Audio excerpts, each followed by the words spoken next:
जहाँ Europe countries में modern culture इतना एडवांस हो चुका है कि वहाँ की लड़कियां एक वक्त में कई लोगों के साथ जिनसी ताल्लुक रख सकती हैं। अपने हस्बैंड के साथ रहते हुए कई बॉयफ्रेंड के साथ भी जिनसी ताल्लुक बना सकती हैं। इन ममालिक में लड़के लड़कों के साथ और लड़कियां लड़कियों के साथ शादी कर सकती हैं। इस एडवांस कल्चर में एक दूसरे के साथ अपने कपल शेयर कर सकते हैं। यहाँ तक कि ये ग्रुप सेक्स जैसा अमल तो अपने सोशल मीडिया पे आम दिखाते हुए नजर आते हैं। वहाँ ये कल्चर इतना फैल चुका है कि आप अगर किसी के साथ भी सेक्स करना चाहते हैं तो आप प्रोटेक्शन इस्तेमाल करके उसके साथ सेक्स कर सकते हैं। यहाँ तक कि ना ही किसी किस्म की कोई रोक टोक और ना ही किसी किस्म की कोई कंप्लेंट कर सकता है। यहाँ तक कि ये कल्चर इतना एडवांस हो चुका है कि अगर लड़कियों ने किसी स्कैंडल पे प्रोटेस्ट करना हो तो वो कपड़े उतार के प्रोटेस्ट किया करती हैं। और इसमें यह नहीं कि इसे सोशल मीडिया और न्यूज पे दिखाया नहीं जाता, बल्कि मीडिया वाले इसकी मुकम्मल ब्रॉडकास्टिंग करते हैं। और इन प्रोटेस्ट में काफी बार सिर्फ एक ही मुद्दे पर आवाज उठाई गई, मेरा जिस्म मेरी मर्जी। फिर क्या था कि इतनी बड़ी सतह पे प्रोटेस्ट होने के बाद ये इनकी शर्तें मानने पे मजबूर हो जाते हैं और यूरोप कंट्रीज में एक नया लॉ निकल के सामने आता है जो कि सबको हैरान करके रख देता है, जिनमें लड़कियां अपने जिस्म को किसी भी तरीके से इस्तेमाल कर सकती थी, अपने जेंडर को चेंज कर सकती थी और लड़कियां लड़कियों के साथ गलत संबंध बना सकती थी। जैसे ये लॉ पास होता है तो लड़कियों को मुकम्मल तौर पे आजादी मिल जाती है, जिसकी वजह से सोशल मीडिया पे असल ट्रेंड स्टार्ट होता है। सोशल मीडिया पे इतनी वाहियात एक्टिविटीज दिखाई जाती हैं कि ये देखते ही देखते पूरी दुनिया में वायरल हो जाती हैं, जिसके बाद ये ट्रेंड यूरोप कंट्रीज से निकलकर इस्लामिक कंट्रीज की तरफ शिफ्ट होने लगता है, जिसे राइट्स ऑफ गर्ल्स का नाम दिया जाता है। एक ऐसी तरक्की जो कि हमारे मुल्कों में आने के बाद सिर्फ तबाही लेके आने वाली थी। इसी तरक्की को इस्लामी जमहूरिया पाकिस्तान में बहुत बड़ी सतह पे वेलकम किया जाता है और यूरोप कंट्रीज के बाद पाकिस्तान जैसे इस्लामी मुल्क में भी एक नारा बुलंद होने लगता है, मेरा जिस्म मेरी मर्जी। भाई तो किसका जिस्म है फिर?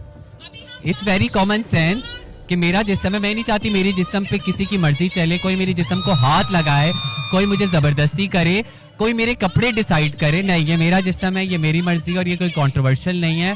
ये बेसिक ह्यूमन राइट्स, हर इंसान के जिस्म पे उसकी अपनी मर्जी होनी चाहिए। ये कल्चर जिसका आगाज यूरोप कंट्रीज से हुआ था वो पाकिस्तान में फैल चुका होता है। इन कंट्रीज में इसको फैलाने के लिए यूरोप कंट्रीज इनको फुल सपोर्ट कर रही होती है। इन एजेंसीज और इन ग्रुप को एक बड़ी सतह पे फंडिंग की जा रही होती है, जिसके बाद ये प्रोटेस्ट बढ़ते चले जाते हैं और एक इंतशार की शक्ल ले लेते हैं और जिसके बाद हुकूमत की तरफ से इनकी रोकथाम के लिए बहुत ज्यादा एंटीबायोटिक अद्वियात का इस्तेमाल किया जाता है और जो कि काफी हद तक कारआमद साबित होती हैं। दरअसल ये एक फितना था जिसे बहुत बड़ी सतह पे लीड किया जा रहा था, जिसको इस मुल्क में मुकम्मल तौर पे तबाह कर दिया जाता है। जैसे इन्हें रोका जाता है तो फौरन से एक नया इम्तिहान सामने आ खड़ा होता है और ये हथियार था सोशल मीडिया, जिसे बहुत बड़ी सतह पे गलत कामों के लिए इस्तेमाल किया जाने लगता है। मुख्तलिफ तरह की डेटिंग्स ऐप्स यूज की जाती है और उसके अलावा लड़कियों को सोशल मीडिया इन्फ्लुएंसर बनने पर कन्विंस किया जाता है, जिनके मकसद सोशल मीडिया पे ऐसा कंटेंट बनाना हो जो कि इनकी पॉलिसीज को फॉलो करता हो, जिन सब में नजेबा वीडियोस बनाना, नजेबा हरकत करना और लड़कों को अपनी तरफ माइल करना शामिल होता है। इस तरह की वीडियोस बनाने के लिए इन्हें एजेंसीज की तरफ से बहुत बड़ी अमाउंट दी जाती थी। ये देखकर बहुत सी लड़कियां हैं जो कि क्रिएटर बनी और एक अच्छा पैसिव अमाउंट कमा रही हैं। लेकिन बात फिर वही आती है कि इनकी नजेबा वीडियोस ने इन्हें माशरे में बदनाम कर रखा है, लेकिन इन्हें बिल्कुल भी फर्क नहीं पड़ता कि लोग इनके बारे में क्या सोचते हैं और किस टाइप का ये कंटेंट बना रही हैं। इनकी वीडियोस अपलोड करते ही कुछ ही घंटों में मिलियंस ऑफ व्यूज जो इनकी वीडियो पे आ जाते हैं। कुछ अर्सा पहले एक वीडियो वायरल होती है जिसमें एक फार्म हाउस से 25 लड़कियों को गिरफ्तार किया जाता है। इन्हें गिरफ्तार करने के साथ साथ यहाँ से 30 से ज्यादा लड़कों को भी गिरफ्तार किया जाता है, जो कि बड़े बड़े अमीरजादों और प्रॉपर्टी डीलर्स के बेटे थे। जराये के मुताबिक जब इन्हें गिरफ्तार किया जाता है तो यहाँ शराब नोशी और गैंग रेप पार्टी चल रही होती है। इन पार्टीज में इन लड़कियों को ड्रग्स दी जा रही होती है और इन्हें सेक्स वर्कर के तौर पे इस्तेमाल किया जा रहा होता है। इन तमाम लड़कियों का ताल्लुक यूनिवर्सिटीज और हॉस्टल ऑफ गर्ल्स से बताया जा रहा है, जहाँ इन्हें पहले ही यूनिवर्सिटीज में ट्रेन किया जाता है और उसके बाद इस तरह की पार्टीज में इन्वाइट किया जाता है, जहाँ इन लड़कियों को पार्टीज में इन्वाइट करके इनके साथ सेक्स किया जाता है। अब ये तो हो गया ट्रैप नंबर 1। अब पढ़ते हैं ट्रैप नंबर 2 की तरफ। इन सब में भी दो तरह की लड़कियां होती हैं, एक तो वो जो इनके खिलाफ चुप हो जाती हैं और एक इनके खिलाफ आवाज उठाती हैं, क्योंकि इन्हें धोखे से इन सब में इन्वॉल्व किया होता है, इसलिए ये सब कुछ करने से इनकार कर देती हैं। जिसके बाद असल गेम स्टार्ट होती है और इन्हें इन्हीं की वीडियोस दिखाकर ब्लैकमेल किया जाता है। ये अपनी नजेबा वीडियोस देखकर घबरा जाती हैं और फिर से इनके एक ट्रैप में फंस जाती हैं। जिसके बाद ये लड़कियां इज्जत के डर से मजबूर होकर इनके पास जाना फिर से शुरू कर देती हैं और इन्हें जिनसी तौर पर ज्यादती का निशाना बनाया जाता है। इन्हें ऐसे काम करने पे मजबूर किया जाता है जो किसी भी इंसान की रूह को तबाह करने के लिए काफी होंगे। ये काम यही नहीं रुकते बल्कि इन्हें मिसगाइड किया जाता है और इन्हें बागी बना दिया जाता है। जब इन लोगों का इनसे मन भर जाता है तो इनसे एक बड़े अमाउंट की डिमांड की जाती है